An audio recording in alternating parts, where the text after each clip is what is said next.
All right, folks, in this lecture, we are going to take a look at the cardiovascular system, specifically the heart and the blood vessels, and diseases and conditions that affect the heart and the blood vessels.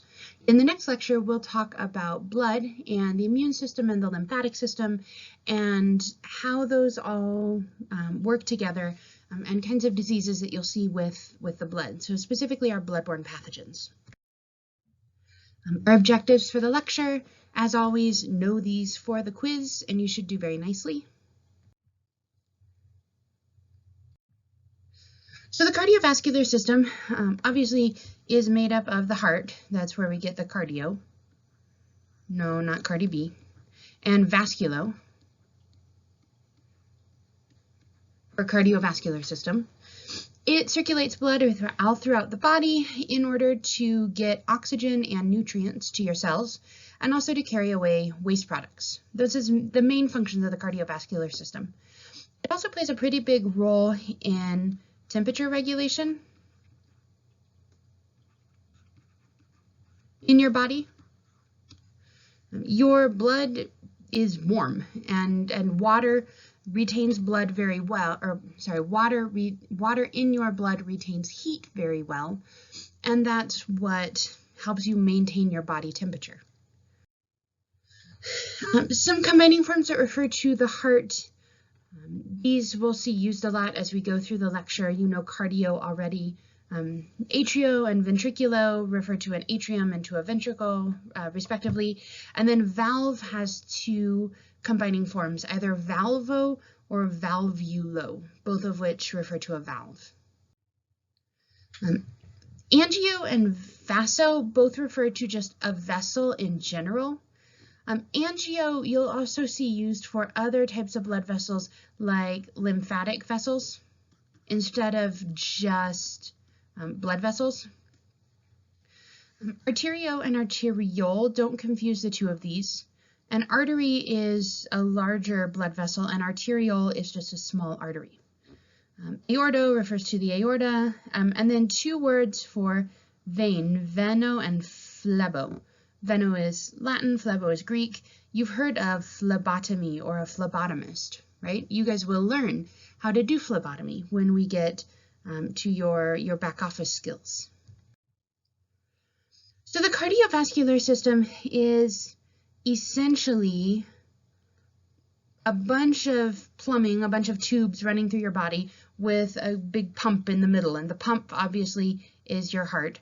And the tubing is your blood vessels that are circulating through your body, dropping off oxygen and picking up carbon dioxide, or doing vice versa, depending on where they are in the body. The heart sits in your chest, in between your lungs. The area where the heart sits in your chest is called the mediastinum.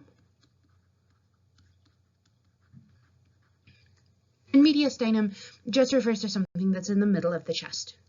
There are three layers to the heart, going from the inside, working our way outside.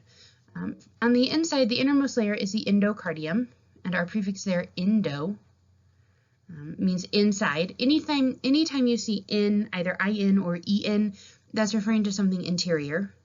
The myocardium is the thickest layer of the heart, the muscle of the heart. It makes up the heart wall, especially down in the ventricles. Myo we've seen before in previous lectures. Myo, if you remember, means muscle. And then the epicardium is on the very outside of the heart. It's a thin lining that wraps around the heart and holds the muscle in place, holds the arteries on the outside of the heart to the heart. Epi, we've seen before as well. Epi means above or on top of or over. Think back to the lecture on the integumentary system when we talked about your epidermis, the outermost layer of your skin. Now, if we were to cut one of you open to look at your heart, go as macabre as we can, we would not actually see your heart sitting in your chest. What we would see is this big, thick white sac called the pericardium. The pericardium wraps around the heart, it holds the heart, it protects it, it supports it. It makes a fluid, pericardial fluid, that kind of lubricates the heart inside the sac and keeps it from rubbing against the chest wall or rubbing against the lungs. So you can't ever, I know you see it in the movies, like the villain is cracking the person open looking for their heart. You can't just crack someone open and pull their heart out. You have to pull it out of the pericardium first. Sorry, that got kind of macabre. It gets macabre when we talk about the heart. The heart has 4 ventricles, 2 upper ventricles and 2 lower ventricles. The upper chambers of the heart, sorry, I should have said it has 4 chambers. The bottom 2 are ventricles. The upper 2 are called atria. Atria is plural. Singular is atrium. So 2 atria, 1 atrium. The lower 2 chambers of the heart are the ventricles. Plural is ventricle, singular ventricles, singular is ventricle. These are the chambers that pump, that send blood from the heart to the rest of the body. The chambers of the heart, both atria and ventricles, are separated by septa. Plural is septa, singular is septum. A septum is just a wall. You have a septum in your nose that separates your left and right nasal cavities. The heart sends blood through 2 circuits, and this is very common language that we use when we talk about the heart. You hear people talk about the right side of the heart or the left side of the heart. The right side of the heart is blood that enters and then is pumped from the right side of the heart, and this is blood that is going to the lungs. So pulmonary circuit came from the body. This is all of our oxygen poor blood, and it's going to be pumped to the lungs because we need to go get oxygen and drop off that carbon dioxide. The systemic side of the body, or systemic side of the heart, or the systemic circuit, is oxygenated blood that's going to go to the body. So once that blood gets to the lungs, it circulates through the lungs, and then it comes to the left side of the heart from the lungs, and then gets pumped to the body to drop off all of the oxygen that you picked up while you were in the lungs. And we see this in the way that the 2 circuits are named. So pulmono in the pulmonary circuit, pulmono refers to the lungs. So this circuit is sending blood to the lungs. Systemic refers to your whole body. If you have a systemic infection, you have an infection that's affecting your whole body. So the systemic circuit is going to send blood out to your whole body. So here's your heart. You do not have to know the entire whole label of the heart, but there are some things that I would know for your quiz, such as the 4 chambers, your 4 great vessels,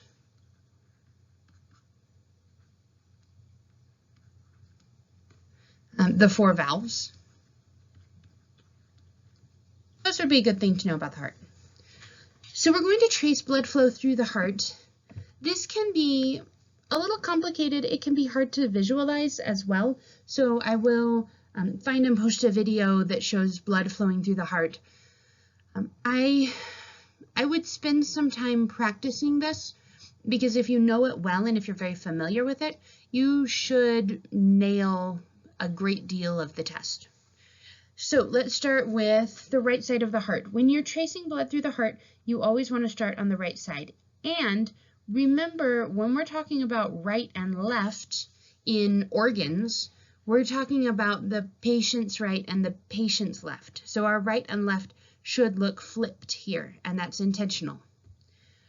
So blood will enter the heart via 2 big veins that drain all of the body, and these are the superior and inferior vena cava.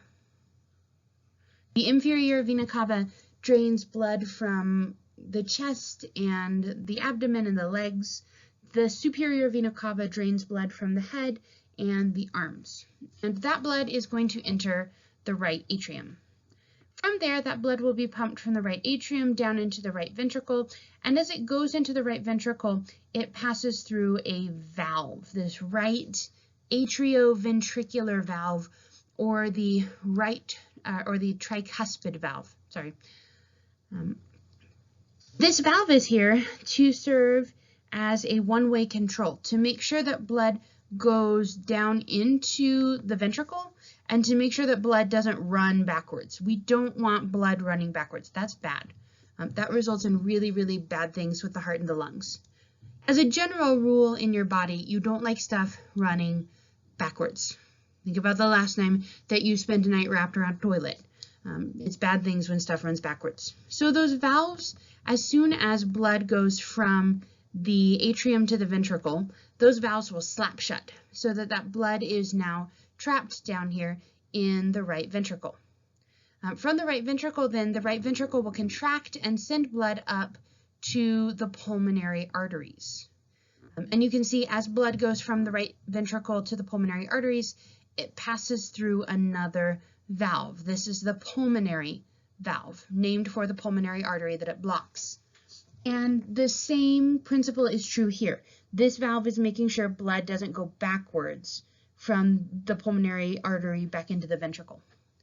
The pulmonary artery has left and right pulmonary branches, and this is just branches of the artery that are going to go left and right to your left and right lungs. And then once the blood is in your lungs, it's going to circulate through your lungs, pick up more oxygen, and then it's going to come back ready to drop off that oxygen to your body. So now we need to send it to your body. So blood will re-enter the heart via the left and right pulmonary veins into the left atrium. Remember, atria are receiving chambers, ventricles are sending chambers. From the left atrium, blood's then going to go into the left ventricle, and as it does, it's going to pass through yet another valve, the left atrioventricular valve, or the mitral valve, or the bicuspid valve. He has a bunch of names. He's very special. Once blood enters the left ventricle, once the left ventricle is full, the left ventricle will squeeze and contract and will send that blood up into the aorta.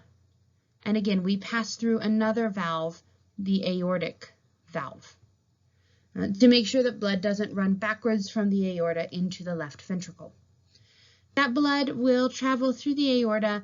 The aorta comes down kind of back here behind the heart, and it will go down to the body. And then these three little branches here will take blood up to the head and off to the left and right arms. The aorta is the biggest artery in your body. It's kind of your main artery from which all other arteries break off. Think of it like the I-25 of your body. So that is blood flow through the heart in 5 minutes or less. Again, I will post a video that shows blood flowing through the heart because it's much easier to understand when you can see it in action as opposed to just watching it in a video. So this just provides kind of a quick and fast overview of the way blood flows through the heart. The right atrium is receiving blood from your body. That blood goes into the right ventricle, gets pumped to the lungs. After it goes through the lungs, it comes back to the left atrium, goes from the left atrium to the left ventricle, is pumped to the rest of the body, and then we basically repeat ourselves. This goes back and we start again at step 1. I mentioned the valves that we have in the heart. These are one-way valves so that blood can only go one direction. If the valves have issues, if they get broken or stuck and blood starts flowing backwards in the heart, you end up with a lot of problems. We'll talk about some of those in a little bit. Heart sounds are made when the valves close. These are the sounds that your doctor or your nurse or your MA are listening to when they're listening to your chest with a stethoscope. You should have only 2 heart sounds. If you have more than 2 heart sounds, it might make your doctor kind of nervous. They're going to have to figure out what's going on there. In any medical textbook that you ever listen or you ever read or look at, they will talk about listening to heart sounds and they will describe them as lub-dub. The first sound, the lub in your heartbeat, is caused mostly by the mitral valve closing. You also see a little bit of the tricuspid valve as well.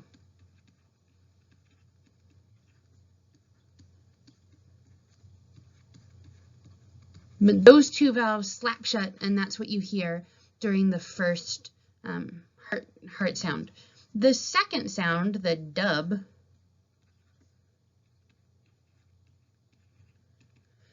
happens when the aortic and the pulmonary valves close.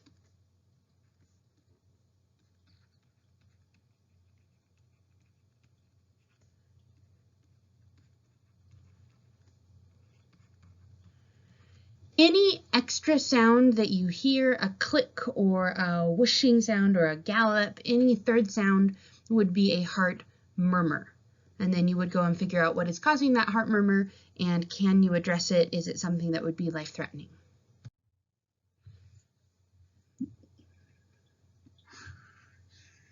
Know those two terms for the test. Systole refers to contraction of the heart. Diastole is relaxation of the heart. So during systole, the heart is sending blood out to the body. During diastole, the heart is relaxed and blood is flowing back into it. The heartbeat starts with the atria contracting, and then the ventricles contract is the end of the heartbeat. Heart rate is one of our vital signs. This is the number of times that the heart contracts per minute, and we measure this by taking your pulse, which is a wave of pressure that travels through your arteries.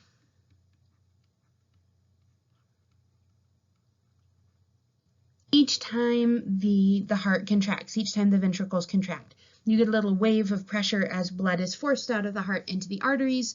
The arteries expand a little bit, and that's what you feel when you're feeling your pulse or somebody else's pulse.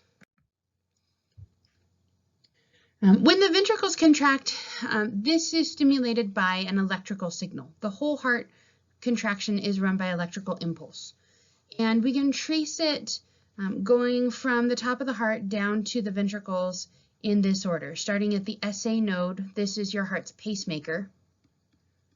This is what establishes your heart's rhythm. It runs at about 100 beats per minute.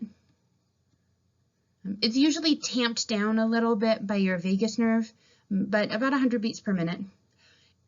From your SA node, electricity will then travel to the atrioventricular node, the AV node. If the SA node, something goes wrong to the SA node and it's broken and it's not working anymore, the AV node can take over and run your heart instead of the SA node. It would run at about 60 beats per minute, which is still pretty good. That's what you need to stay alive.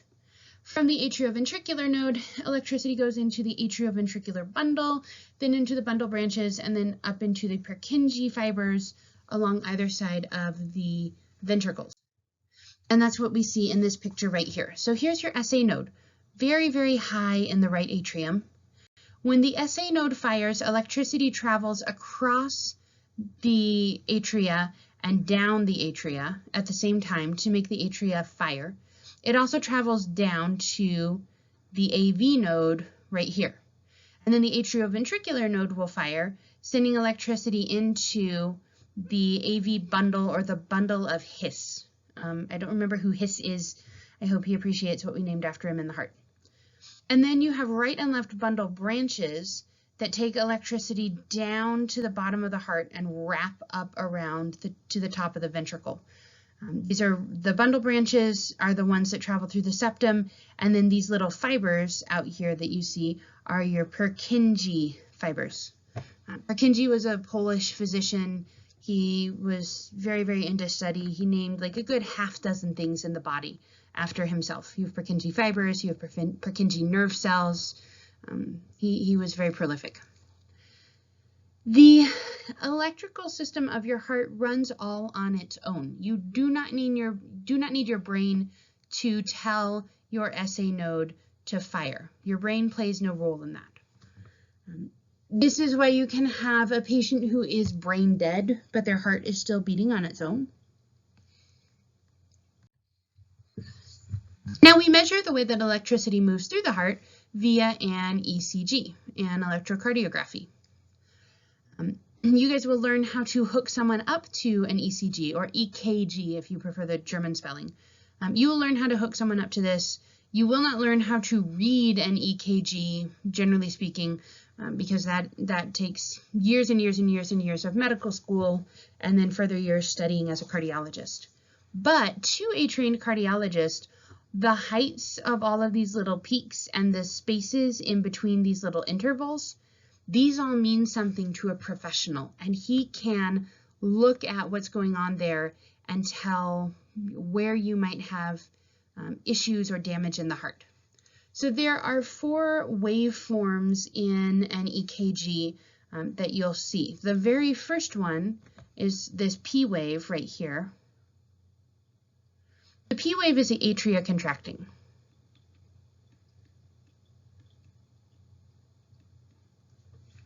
After that, you get this big giant peak here. It's called your QRS complex. This is the ventricles contracting.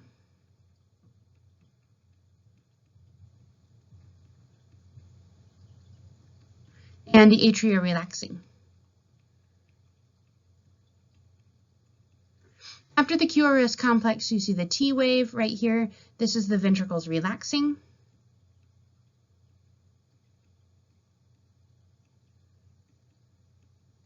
And then this last little guy here is the U wave, and I kid you not, U stands for unknown, which if someone told me I had an unknown wave in my EKG, I'd probably lose my mind.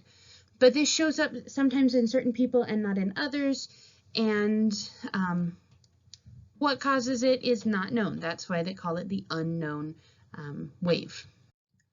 So that was a picture of a pretty EKG. Let's look at some not so pretty EKGs. First up, this one up here is a hot mess. This is ventricular fibrillation, what we call VFib. This happens when the ventricles don't contract, they just sit in the heart and kind of quiver and flutter. So you see a lot of electrical activity, but the heart's not actually pumping. Think about the last time the muscles under your eye twitched. Now imagine the heart doing that. That's what you're seeing here in the electrical readout. This one down here looks normal-ish, but what we see here is a delta wave. Normally, when the heart contracts, this should be straight. What we see here, this little upslope that you see in both of these QRS complexes, this is a delta wave. Remember, delta is a little triangle, our Greek letter delta. This happens in Wolff-Parkinson-White syndrome. This means that electricity is getting into the from the atria into the ventricles too fast. It's not traveling through the pathway it's supposed to go. This can be lethal. It can be something that you can live with for a really long time. So this is just an example of goofy stuff that you might see on an EKG. So going from the heart then to the vascular system, you have 2 different kinds of blood vessels. You have arteries and veins. And then capillaries, which are tiny, tiny little blood vessels that join the 2 of them together. Arteries have a very thick outer wall, lots of smooth muscle. They have a fairly small lumen, and they have lots of high blood pressure. Your arteries are actually the site of blood pressure regulation. They control your blood pressure. Veins, on the other hand, are kind of soft and sort of flabby and floppy. They don't have as much muscle. They have a really large lumen. They don't have any blood pressure. Your veins have no blood pressure whatsoever. They're just passive. And then capillaries are the tiny little vessels where we see gas exchange in between the blood and the tissues. Capillaries join your artery and vein together. They are very, very tiny. They're microscopic. Their wall is made of one little cell, which is why it's easy for nutrients to go from the inside of the capillary to your tissues. They also tend to have big gaps in them, so it's easy for fluid to float out from the capillaries into the tissue surrounding them. Now, your veins, going back to these guys, because they have no blood pressure, they also have one-way valves to get blood back up to your heart from, say, your feet. Every time you move, every time your muscles contract, they're squeezing on your veins, which forces blood up towards your heart. And then when your muscles relax, the valves in your veins slap shut and keep that blood up there in your veins. And then the next time you contract a muscle, your blood moves a little further up your veins towards your heart. So blood pressure is the force of your blood exerted against the wall of a blood vessel, and specifically an artery. Like I said, arteries regulate your blood pressure. When you learn how to take blood pressure, you'll be listening to your patient's arteries. There's a lot that affects blood pressure. How much blood is your heart pumping out with each heartbeat? How round or how large or small is the diameter of your blood vessel? If your arteries are all very dilated, you'll have lower blood pressure. If your arteries are all very constricted, you'll have higher blood pressure because there will be more resistance to blood going through your arteries. And then blood volume as well. If you are very, very dehydrated, you're going to have lower blood volume and lower blood pressure. If you're very well hydrated, you will have higher blood volume and as a result have higher blood pressure. You measure blood pressure using a sphygmomanometer, which is a fun word to say 5 times fast. When you get to your back office stuff, you will learn how to use both the lazy person's sphygmomanometer, where you stick your patient in the cuff and you push the button and the machine reads their blood pressure. You'll also learn how to use the old school sphygmomanometer, where you strap them up to a cuff and blow it up and listen to the sounds in their arteries, because it's useful to know both. When the zombie apocalypse hits, you want to know how to use the manual sphygmomanometer. When you measure blood pressure, you're measuring systolic and diastolic blood pressure. And you've probably seen that when you've gone into the doctor and you've had your own blood pressure read. There are 2 numbers. Systolic, remember I told you should know the words systole and diastole for the test. Systolic is your blood pressure when your heart is contracting. Diastolic blood pressure is the pressure when your heart is relaxing. Diastolic should be higher than systolic. Or sorry, systolic should be the higher number than diastolic. These are the main arteries traveling through your body. Like I said earlier, the aorta, this guy right here, this is kind of the main artery of your body, your super highway traveling through your body. Towards the top of your pelvis, your bottom of your lower back, it splits into left and right common iliac arteries, which then go down into your legs. You have 2 subclavian arteries that take blood up from your heart out to your arms, and then 2 carotid arteries that bring blood up to your neck and your head. Your main veins follow kind of the same pattern. You see the vena cava, superior and inferior vena cava, which are the biggest veins in your body. They also split towards the top of your pelvis into left and right common iliac veins. You have 2 brachiocephalic veins that drain blood from your arms and your hand, and you have 2 jugular veins up here that drain blood from your head and your neck. So looking at pulse points, we've talked about pulse a little bit. Remember, this is going to be measured by the force of blood against the wall of the artery in your body. Your main pulse point, when you usually think about taking a pulse, usually my students go right for their carotid pulse, which is on your neck. Take a minute, see if you can find your carotid pulse. Always feel for a pulse with your first 2 fingers. Never feel for a pulse with your thumb, because your thumb has its own pulse and you might feel that instead. So feel the carotid artery in your neck, bringing blood up to your heart. The carotid artery is a good place to go when you need to find when you need to find a pulse quickly, because it's big, it's very close to the heart, it has a lot of pressure, and it's really easy to find. Now, the only drawback about that is if you go into your patient to take their vital signs and you grab their neck, they're going to get kind of jittery. So we usually don't use this when you're just taking vitals on a patient. Usually what we use when you're taking vitals on a patient is your radial artery. This is the one in your wrist along your thumb. This one takes a little more practice to feel because it's fainter than your carotid artery because it's farther away from your heart. You can also find a pulse if you just place your hand on top of your heart. You should feel your apical pulse, the pulse of your heart actually vibrating in your chest. Again, this is not one that you would try on your patient. You might get slapped.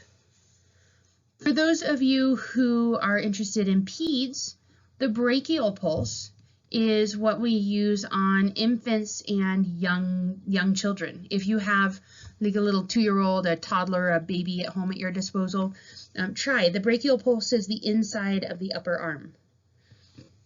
We don't find this very easily on adults, so we don't use it a lot on adults.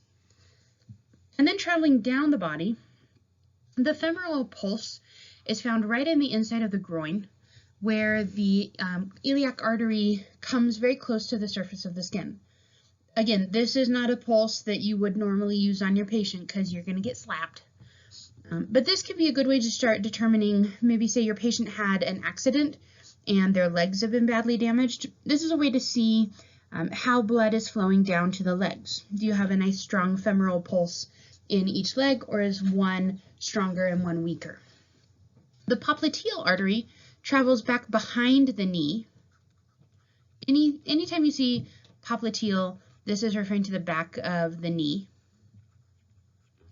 And then you have 2 pulses on your feet, the pedal or dorsalis pedis and posterior tibial artery.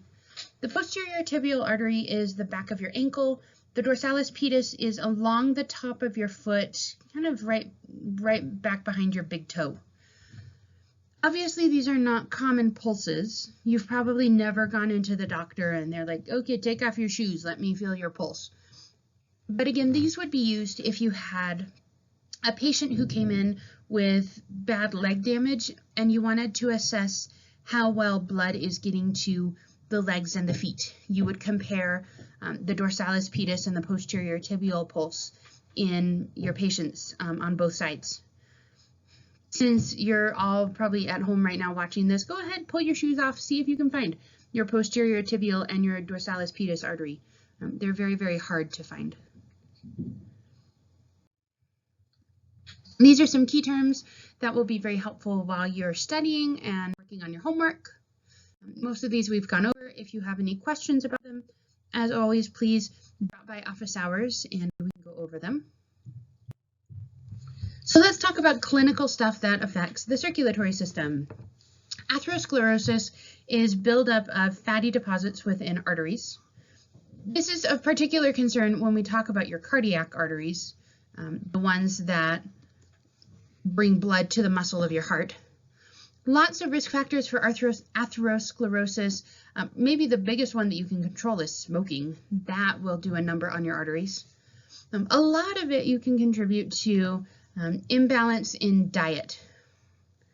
You've heard probably of the idea of good fat versus bad fat, right? Good fat would be something like salmon or olive oil or an avocado. Bad fat would be something like bacon, which is unfortunate because we all like bacon. Bad fat contains lipoproteins, high-density lipoproteins, HDLs. Bad fat, your bacon, contains LDLs, low-density lipoproteins. And these low-density lipoproteins are what build up on the inside of your artery.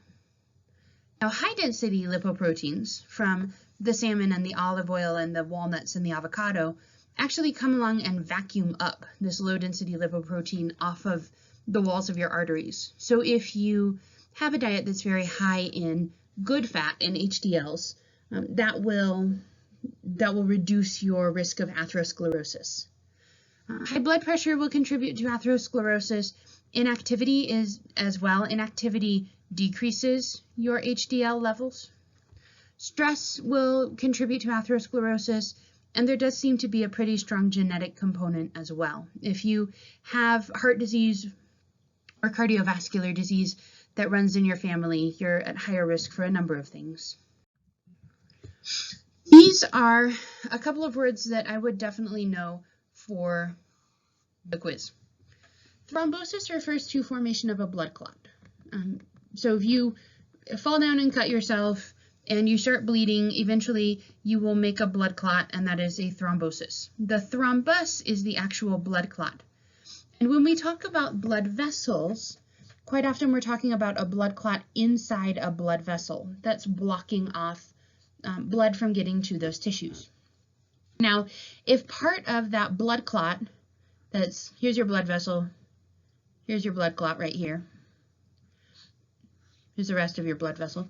If part of that blood clot breaks off and says, peace out, I'm going to go travel, and starts wandering through your body, then we call that an embolus. This is a blood clot wandering through the blood. Usually it's a blood clot. Sometimes it could be fat. Sometimes it could be a clump of bacteria, but it's almost always a blood clot. Now, this is bad news, our wandering Jack Kerouac blood clot, because he might wind up in the heart, in the blood vessels of the heart. I know that's not an anatomical heart. He might wind up there and cause a blockage in the blood vessels of the heart, and then we would have an embolism. So the embolism is the actual obstruction of the blood vessel. Embolisms are really bad news when you get them in the heart, when you get them in the lungs, when you get them in the brain, because now you've blocked off blood from getting to that area. This is actually, interestingly, one of the issues that we're seeing with our COVID-19 patients. They tend to have a high rate of embolism. They form little blood clots all throughout the body, and then you have to worry about those blood clots blocking, blood vessels that go to the heart or the lungs or the brain. A blockage in a cerebral vessel is called a stroke, specifically an ischemic stroke, because you've cut off blood supply to that area. An aneurysm happens when you get weakening of the wall of an artery. The artery, instead of being nice and straight, you get this little ballooning out of the wall of the artery. This is bad because this can rupture pretty easily if you have a sudden spate of high blood pressure.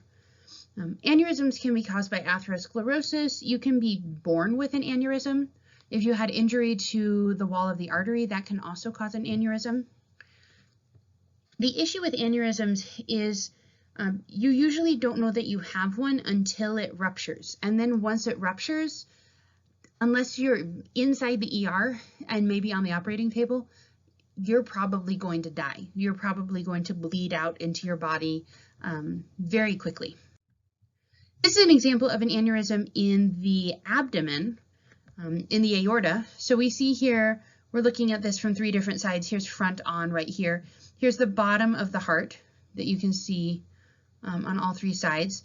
Here's the aorta coming down. You can see kidneys over here. And then, dear heavens, what is that? That is an aneurysm in the aorta. Look at how big that is. That's almost the size of one of the kidneys. So that has dilated and extended out. They're going to have to go in and put an artery, a bypass around this and remove that aneurysm because there's a high percentage of chance that that could rupture. Hypertension is the medical term for high blood pressure. Hypertension is often known as the silent killer. Because if you have high blood pressure, you don't have any symptoms unless you actually go get your blood pressure checked. There's no way that you can look at someone, your doctor can't walk in and look at somebody and say, oh, they have very, very high blood pressure just by looking at them. You can't tell. The reason why we call it the silent killer is because it contributes to a whole bunch of other conditions. It contributes to atherosclerosis. It contributes to rupture of an aneurysm. It contributes to a host of things that will kill you dead if they don't take care of them. Hypertension is any systolic blood pressure over 140 millimeters of mercury any diastolic blood pressure over 90. Remember, our ideal blood pressure is 120 over 80. In between 120 to 140 or in between 80 to 90, they talk about you being pre-hypertensive, but once you hit 140 or 90, you have high blood pressure. The reason why high blood pressure is really damaging to your heart is that it makes your left ventricle of your heart enlarge, because the left ventricle of your heart has to work really hard now to pump blood out into these arteries that are very, very high pressure. First line of defense for hypertension, good diet and lifestyle habits, low salt helps. Smoking is a huge contributor to hypertension. These are our blood pressure categories. So for nice, happy, normal, healthy blood pressure, like I said, you want systolic no higher than 120, diastolic no higher than 80. In between 120 to 139, they talk about your pre-hypertension. You don't have high blood pressure yet, but you're very, very fast on your way there. So they'll talk about you exercising more, cutting salt out of your diet, joining a smoking support group to get off of the cigarettes. The first stage of high blood pressure, hypertensive stage, is 140 to 159. Anything over 160, they talk about stage 2. If your patient ever comes in with systolic blood pressure higher than 180 or diastolic blood pressure higher than 110, they are having a hypertensive crisis and they need emergency treatment, because your blood vessels cannot handle that high pressure. They're going to rupture. Something's gone wrong here. Maybe they have a blockage somewhere. Maybe you have a pregnant patient who has come in, she has preeclampsia or HELP syndrome. But whatever it may be, you need to take care of that patient right away. They're having an emergency. Coronary artery disease results from atherosclerosis. You get buildup of that fatty plaque in the arteries of the heart that causes a blockage. And that's what we see in this picture right here. You see that narrowing right here of the blood vessel. The early sign of coronary artery disease is angina pectoris, so really sharp, severe chest pain. You diagnose this a couple of ways. What we see here is a coronary angiography. They've injected dye into the blood vessels of the heart, and now they've taken a picture of them to see where that blockage is in the heart. Treatment for this will depend on how severe it is. You'll control exercise and exertion so the heart's not working very well. Nitroglycerin can help the blood vessels expand. You might go in and do an angioplasty. So you're basically going to go in and scrape the lining of the heart or the lining of the artery to remove that plaque buildup on the inside of the artery. Or you may have to do a coronary artery bypass graft where you get, if here's our little blockage right here, you would get a new artery to go around that blockage, and then you would remove that blockage. Now, heart disease and a heart attack are not the same thing. A heart disease is medically referred to as a myocardial infarction or an MI. If you're working in the ER and someone calls up and says they're bringing in a patient who's having an acute MI, you're bringing in a patient who's having a heart attack. Heart attack symptoms are interesting because they're very different between men and women. In men, you tend to see really bad, really sharp chest pain. In women, you tend to see more like pain in the jaw and the arms and the shoulder and the back. Other signs that you'll see in a patient who's having an MI, they'll kind of look like death. They'll be turning pale, diaphoresis, which is lots of sweat. They'll have increased sweating, nausea, dyspnea. They might also, quite often they'll try to write off the pain as something like heartburn. It's really, really bad heartburn, because we've all had heartburn, and heartburn is easily treatable. You just take some Tums and wait a little while. A heartburn is not nearly as scary as someone telling you that you're actually having a heart attack. So it's very common to see your patient say, no, it's bad heartburn. There's no way I'm having a heart attack. You'll diagnose a heart attack by looking at an EKG. seeing what changes you see in the EKG. And then also there are two substances that the heart releases a ton of when it's been damaged, which are creatine kinase and troponin. So if you ever get sent to a patient's room to do a blood draw for a creatine kinase and a troponin, you know that they're looking at a patient who they had a myocardial infarction or a suspected myocardial infarction. An arrhythmia happens anytime the heart rhythm is irregular. There are two prefixes here that you should absolutely know for the test. First is bradycardia. Brady means slower than average, or slow. So a bradycardia happens when your heart is beating slower than it should, which is generally slower than 60 beats a minute. I tell my students that they can always remember Brady means slow because Tom Brady is slow. Go Broncos. Tachycardia is a heartbeat that is faster than average. Tachy means quick or fast or rapid. Again, know these two prefixes for the quiz. This would be a heartbeat over like 100 beats per minute. And these are both at rest. Fibrillation, this is what we saw in that kind of hot mess of a EKG earlier. Fibrillation happens when the heart isn't beating properly. It's just kind of sitting there quivering in the chest. I will see if I can find a video of fibrillation to send you. Ways that you treat arrhythmia, depending on the type of arrhythmia, especially for fibrillation, you'll often see a patient will have a pacemaker put in, and that pacemaker will keep track of their heartbeat, and it will recognize if their heart goes into fibrillation, and it will give the heart a little zap. Cardioversion, either with drugs or with the electrical paddles. These are the paddles that they're always breaking out in the medical drama. Someone's dying on a gurney and someone's crying in a corner, and here comes Dr. Wonderful, and he grabs the paddles and clear and zaps the patient and brings the patient back to life. That is cardioversion. You guys will learn how to do that with an AED when you get to your CPR stuff. You can also do cardioversion with drugs if your patient is awake. I'm told it's a very unpleasant sensation. You push a drug that stops the heart, and then you give your patient a drug that starts the heart right back up. If your patient's fibrillation is not responding to any of these, then you're probably going to have to start CPR. Long-term treatment of an arrhythmia would be something like an ablation, going in, finding the cells that are causing the abnormality in the heart, and then burning those cells off so they stop causing that abnormality.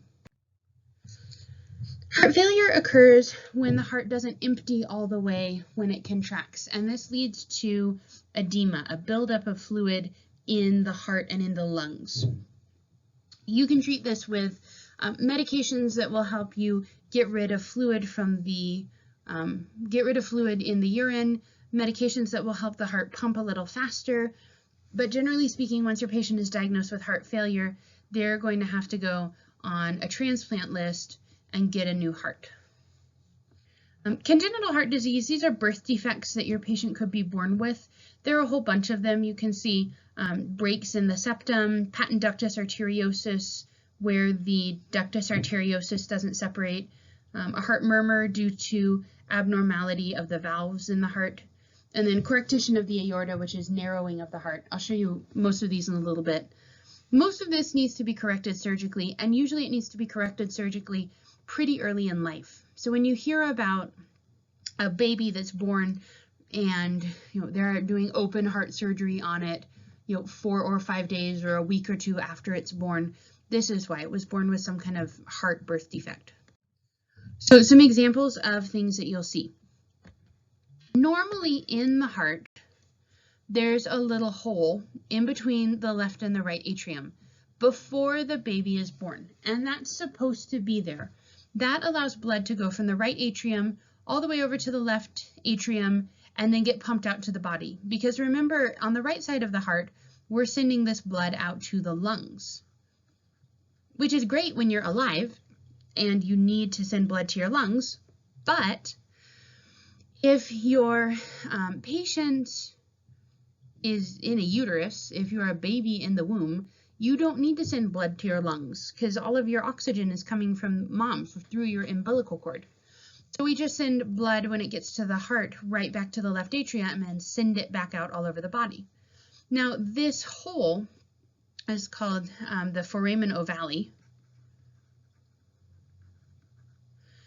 The foramen ovale should close right at birth. When that baby takes its first breath, you'll see changes in the pressure in the lungs, changes in blood pressure, and that should force that foramen ovale closed.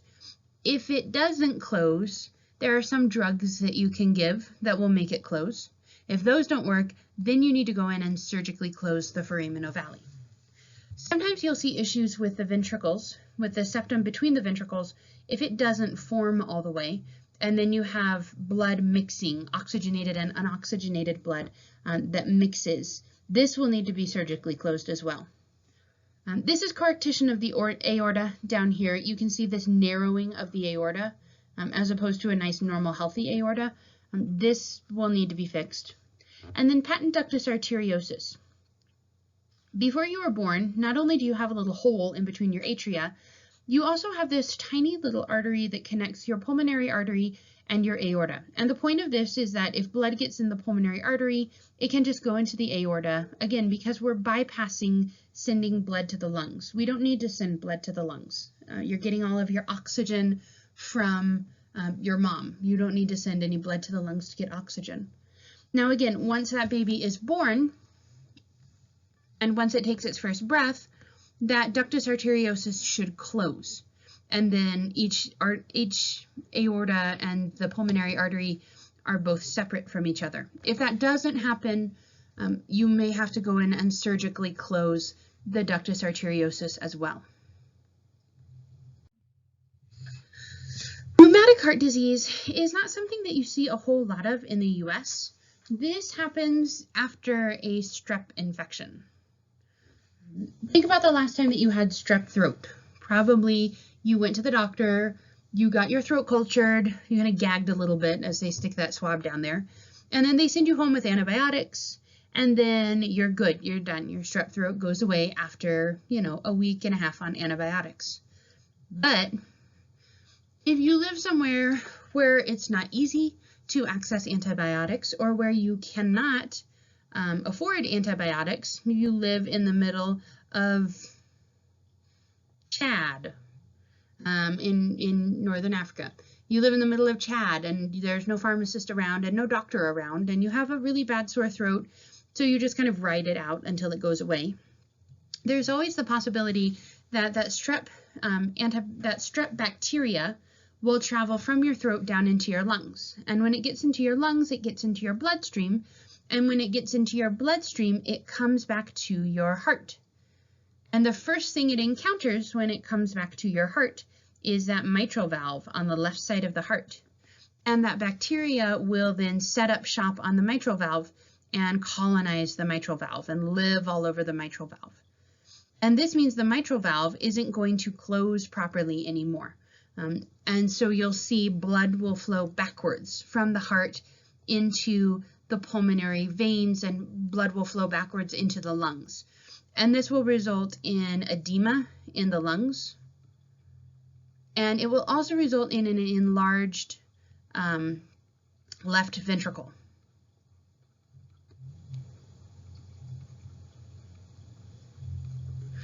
Now, if you catch this early enough, you can treat it with antibiotics, and sometimes that will work, but it's very hard to get rid of infections on the heart valve for whatever reason.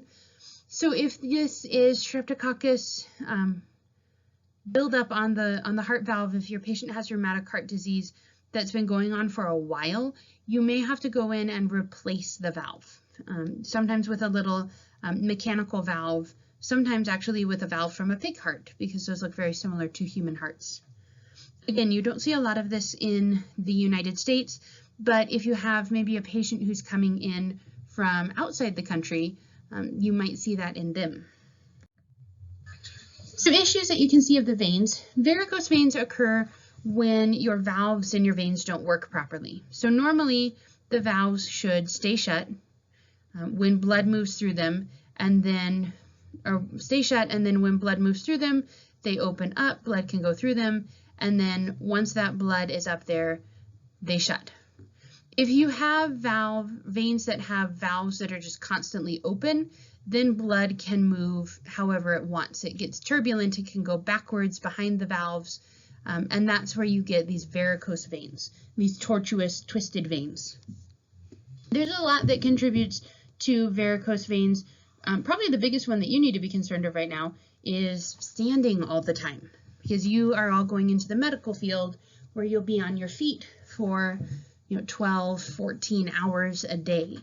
So a good idea to invest in some nice compression stockings that will help support the veins, help keep your valves in your veins closed, and help prevent varicose veins, because once you have them, they don't go away. You can go in and get them surgically removed.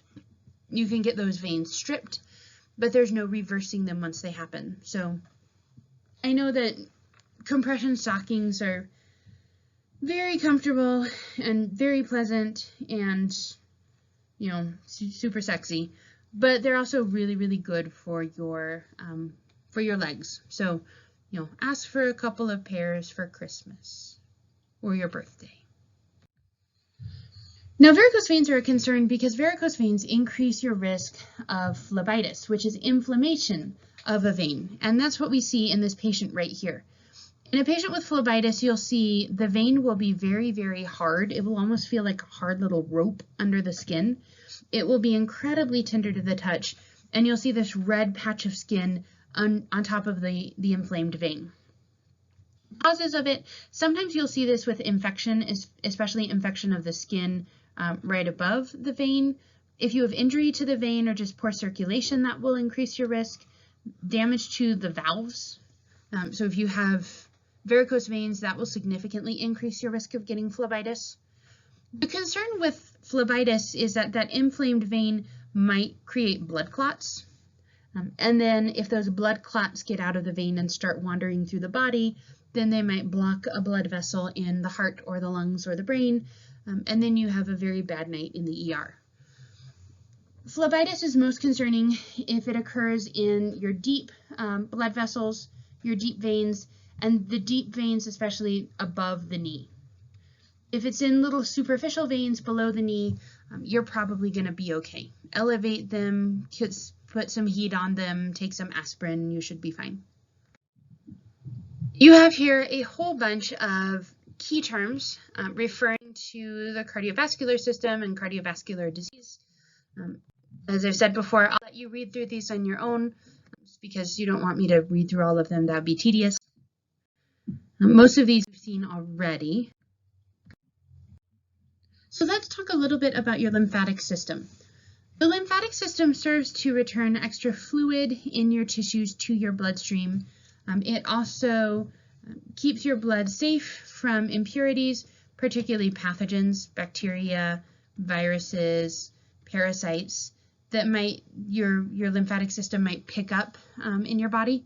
It also helps you to absorb fats from your small intestine. You have lymph nodes all over your body. You have big clusters of them in your neck. You probably know that from when you go into the doctor and you tell your doctor, oh, I feel terrible, my neck hurts. And your doctor grabs your neck and starts palpating, feeling the lymph nodes to see if they're inflamed. Big clusters of lymph nodes in your armpit and in your groin and also in your chest and also along your intestines to filter any pathogens, any parasites or viruses in the food that you absorb from your intestines into your bloodstream. So when I say that the lymphatic system picks up fluid and returns it back to circulation, what exactly do I mean? Let's take a look. Here's your heart. This is not anatomically correct. Leaving your heart, you have your arteries, which are going out to your body, dropping off blood, dropping off oxygen and nutrients. And then as they travel through your body, they branch and branch and branch and branch and get smaller and smaller and smaller and smaller until they turn into tiny little capillary beds. And then those tiny little capillary beds start to come together and branch and branch and branch and get bigger and bigger and bigger until they become veins. And those veins return that blood back to your heart. That's essentially what we see here. Now, remember I said that your arteries have really high blood pressure. This is the site of blood pressure regulation. Even when we get down to your tiniest arteries right before you hit your capillary beds, you still have some pretty high blood pressure. And that blood pressure, when your blood gets to your capillary bed, forces fluid out of the capillaries into the surrounding tissues. And when that fluid leaves your capillaries and goes into the surrounding tissues, it drops off oxygen and it drops off nutrients and it picks up waste products. At the end of your capillary bed, some of that fluid will return to your capillary bed and then be carried up via your veins back to your heart. But not all of it. Ultimately, in the capillaries, you have a net loss of fluid, which essentially means you don't have as much water in your blood when you leave your capillary bed as you did when you entered your capillary bed. Now, if we left this fluid just sitting in the tissues, not doing anything with it, your tissues would fill up with fluid and your blood would run out of fluid and you'd get all big and swollen and you'd look like you had giant elephant legs. So in order to get all of this excess fluid back, we have our lymphatic system. Your lymph vessels run very close to your blood vessels. Your lymph vessels are very similar to your veins. They have little valves in them. They don't have any blood pressure. They bring fluid back to your heart by contractions in your muscles. And all this extra fluid hanging out in your tissues gets put back into your capillary beds. And then your capillary beds bring that fluid up and dump it into your vena cava right before it enters your heart. But that fluid has been just hanging out in your tissues. So who knows what kinds of bacteria or viruses it might have picked up. So before we put that fluid back into your heart, we want to filter it. And we do that via little patches of lymphatic tissue that are full of white blood cells that will filter out any bacteria in your lymph fluid, and these are called lymph nodes. That's the purpose of your lymph nodes, to clean out your lymphatic fluid before we put it back in your heart. So that is a very basic overview of how your lymphatic system works in concert with your heart. It's not, I know it kind of looks like it's connected down here. Your lymphatic vessels are not connected to your capillaries or your arteries or your veins. They have kind of a dead end. They just run next to your capillary beds and absorb any fluid out of your tissues and bring it back into your blood. Other tissues that you see in the lymphatic system, your tonsils. These are lymph glands, lymph nodes in your throat. Sometimes they can start to harbor bacteria and be a source of chronic infection, and then you get your tonsils removed. Your thymus gland is found in your chest, sits on top of your heart. In unborn babies and in young children, it's very, very big. And then as you get older, it shrinks. Your thymus gland is responsible for producing a hormone called thymosin, which helps your T cells mature. And we will talk about thymosin and we'll talk about your T cells when we talk about the endocrine system. Your spleen is on the left side of your abdomen. It's kind of like a lymph node for your blood. It filters your blood and it recycles your old dead red blood cells. It pulls the iron out of them so we can use that iron to make new red blood cells. Your appendix is a source of great mystery, consternation, and fighting among a lot of researchers and physiologists. Right now, the big hypothesis is that it's a reservoir for the good bacteria in your gut. And then Peyer's patches are just lymph nodes that we find next to your intestines that filter the food that you absorb into your bloodstream to make sure that you aren't, absorbing anything that might have a bacteria or a virus or a parasite.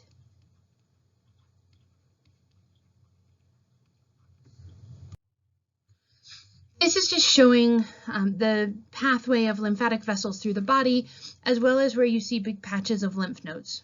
So like I said, you see big patches in the groin, up near the armpit, this ring of lymph nodes right by the chest, lots of clumps of lymph nodes in the throat and in the head, a little cluster of popliteal lymph nodes right behind your knees, and then a bunch of lymph nodes in your intestines, filtering what you absorb into your body. Some clinical stuff that you see with the lymphatic system: lymphadenitis occurs when you have inflammation of the lymph nodes. They get inflamed and they get really big. You can usually feel them under the skin. Lymphangiitis is inflammation of the lymphatic vessels. So medical terminology wise, this aden right here, refers to a gland. In this case, specifically your lymph node. The angi here, angio, refers to a vessel. Lymphedema happens when you get swelling of the tissues due to blockage of a lymphatic vessel or removal or damage to a lymphatic vessel. And then lymphoma is a cancer that affects the lymph system, particularly lymph nodes. We'll talk a little more about lymphoma when we talk about the blood. So some more key terms here that refer to the lymphatic system. Again, I would read through these on your own. They'll be very, very helpful for your homework and for studying for the quiz. And as always, if you have questions or would like to further discuss any of these topics, drop by office hours. I'd love to see you. And thank you for joining me.